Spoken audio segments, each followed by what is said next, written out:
یاد ہے وہ دگنی ہو جاتی ہے۔ تو پھر کیا ہوا کہ یاد کرنا اور یاد آنا دو علیحدہ علیحدہ چیزیں ہیں۔ میں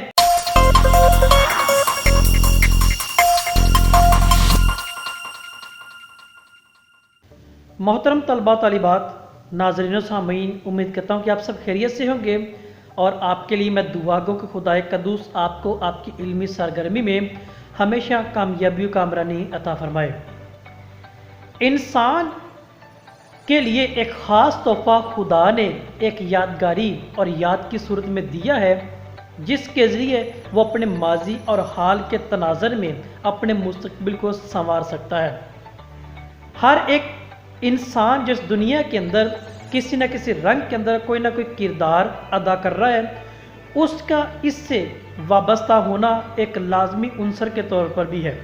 اسی حوالہ سے ہم آج حسرت موہانی اردو ادب کے معاملے میں جو رئیس المتغزلین کے نام سے بھی جانے جاتے ہیں، ان کی شاعری میں یاد کا جو مرکز ہے، یاد کا جو لب لباب ہے یا لفظ یاد ہے، اس کے متعلق تھوڑا سا آج غور و فکر کریں گے، اور آج ہم تنقیدی اور تجزیاتی مطالعہ کے ذریعے اس بات کو ہم اپنے روزمرہ ایام پر بھی دیکھیں گے کہ ہمارا یا اس چیز کے ساتھ کیسا تعلق بھی ہے۔ یاد، اس سے مراد کسی کا تذکرہ، کسی کے ہاں تذکرہ ہونا یا کسی کے تذکرہ کرنے کے معنی میں ہم سمجھتے ہیں، یا کسی کے بارے میں خیال کرنا اس کو حوالے سے کہا جاتا ہے۔ تو اس چیز کو سمجھنے کے لیے آپ کو یہ ذہن میں بٹھانا پڑے گا، آپ کو اس چیز سے آگاہ ہونا پڑے گا کہ یاد کے دو پہلو ہوتے ہیں، ایک یاد کرنے کے معنوں میں اور ایک یاد آنے کے معنوں میں ہے۔ اب یہ دو علیحدہ علیحدہ چیزیں ہیں، کرنا اور آنا، یہ دو علیحدہ علیحدہ چیزیں ہیں۔ تو کیا ہوا کہ یاد اسے کیا جاتا ہے جس کو اپنا مانا جاتا ہے، یاد اسے کیا جاتا ہے جس کو اپنا مانا جاتا ہے، اور یاد اسے آتا ہے جو اپنا سمجھتا ہے۔ تو یہ چیز واضح ہم آگے چل کر بھی اپنے تحقیقی مطالعہ کے ذریعے دیکھیں گے کہ یہ کیسے اور کیوں کر ہے۔ صرف فرق اس وقت کے متعین ہونے کا ہے کہ جب دوری، فاصلہ بڑھتا ہے تو وہ یاد آنے کے معنوں میں ہے یا یاد کرنے کے معنوں میں ہے، کیونکہ ہمیشہ اس ڈگر میں، اس لمحے میں انسان اس بات کو وہ یاد کرتا ہے اور اپنے آپ کو اس قابل بناتا ہے کہ میں یاد کرنے کے قابل ہوں یا یاد آنے کے قابل ہوں، تو اسی لمحے وہ چیز سامنے آتی ہے۔ تو شاعر اس چیز کو اپنے انداز بیان سے اردو ادب کے شاعری کے میدان میں وہ ہمیں شاعرانہ اسلوب میں سمجھاتے اور کہتے ہیں کہ بلاتا لاکھ ہوں، بلاتا لاکھ ہوں لیکن برابر یاد آتے ہیں، الہی ترک الفت پر وہ کیوں کر یاد آتے ہیں۔ اب اس میں دیکھیں تو یاد، پہلا مصرع اور دوسرا مصرع، جو دونوں چیزوں کا محور وہ یاد ہی ہے۔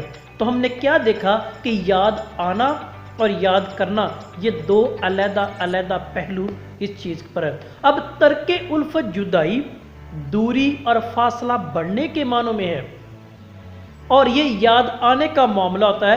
یہی یاد کا آنا مطلب کیا ہے؟ اپنا سمجھنے کے مترادف کہہ سکتے ہیں یا متبادل کہہ سکتے ہیں، یا کسی نہ کسی رنگ کے اندر وہ جو تذکرہ اس کے لب پر، اس کی گفتگو میں کسی کا تذکرہ آنا، تو وہ کیا ہے؟ آنے اور کرنے کے معنی میں ہم اس کو بآسانی سمجھ سکتے ہیں کہ اس کا جو لب لباب وہ کون سا ہے۔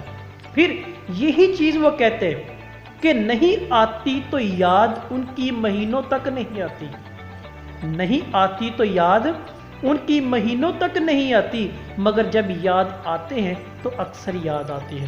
اس شعر میں بھی دیکھیں تو مرکز، سینٹر وہ کیا ہے؟ وہ یاد کا ہی ہے۔ تو ہم نے جو آغاز میں دیکھا یاد کرنا اور یاد آنا، تو شاعر بھی ہمیں اسی بات پہ کہلاتا ہے، اسی بات کو ہمارے پہلو میں بٹھانے کی کوشش کر رہا ہے کہ یاد کا مطلب کیا ہوتا ہے۔ یہ تذکرہ کرنے اور تذکرہ کروانے کے معنوں میں بھی ہوتے ہیں۔ جب کوئی چیز ہاتھ سے چلی جاتی ہے، اس کو ہم گنوا دیتے ہیں، وہ ہم سے علیحدہ ہو جاتی ہے، کھو جاتی ہے، دوریاں بڑھ جاتی ہیں، تو وہ بے قدری کی وجہ، لاغرضی کی وجہ، حسد یا کوئی بھی آپ کہہ سکتے ہیں، تو اس صورتحال کے پس منظر پر یا اس صورتحال کے پیش نظر جب وہ گنوا دی جاتی ہے، اس کی یاد شدت بڑھ جاتی ہے، جس کو کہتے ہیں کہ دور کی جو ڈول ہمیشہ سہانے لگتی ہے، تو وہی بات یہ کرنے کی، تو اس کی شدت بڑھ جاتی ہے، اس کی شدت میں دگنا اضافہ ہو جاتا ہے۔ تو وہ وقت، وہ لمحہ، وہ موقع اور احساس و جذبات میں ابھر کر اس تعلق کو، اس ناطے کو یاد کی صورت میں وہ دوبارہ بحال کرنے کی کوشش کرتا ہے۔ تو لہٰذا کیا ہوا کہ تعلق ٹوٹتا نہیں ہے، تعلق توڑا جاتا ہے۔ تو تعلق کیا ہے؟ ایک ناطہ ہے، ایک ریلیشن شپ ہے، جس کے ذریعے اس یاد کا تانا بانا ایک دونوں کے درمیان ایک رابطے یا تعلق کی صورت میں ہوتا ہے۔ تو پھر کیا ہوتا ہے؟ حقیقت کھل گئی حسرت، حقیقت کھل گئی حسرت تیرے ترک محبت کی، تجھے تو اب وہ پہلے سے بھی بڑھ کر یاد آتی ہے۔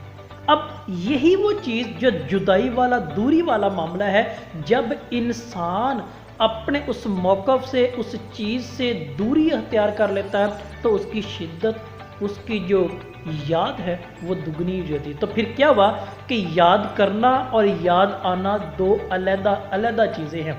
میں اس سے یاد کرتا ہوں جو میرا اپنا ہے، اور اس سے یاد آتا ہوں جو مجھے اپنا سمجھتا ہے۔ یہی شاعر کا نقطہ نظر یاد کے اس پہلو کو، یاد کے اس عنصر کو آج ہماری زندگی اور ہماری زندگی اس پہلو اور محور کو بیان کرنے کی کوشش کرتا ہے۔ تو آج ہم نے اس کو مختصر اور سادہ لفظوں میں جاننے کی کوشش کی ہے۔ آپ کی کوئی رائے ہو، آپ کا کوئی سوال ہو تو ضرور کیجیے گا۔ آپ سب کا بہت شکریہ۔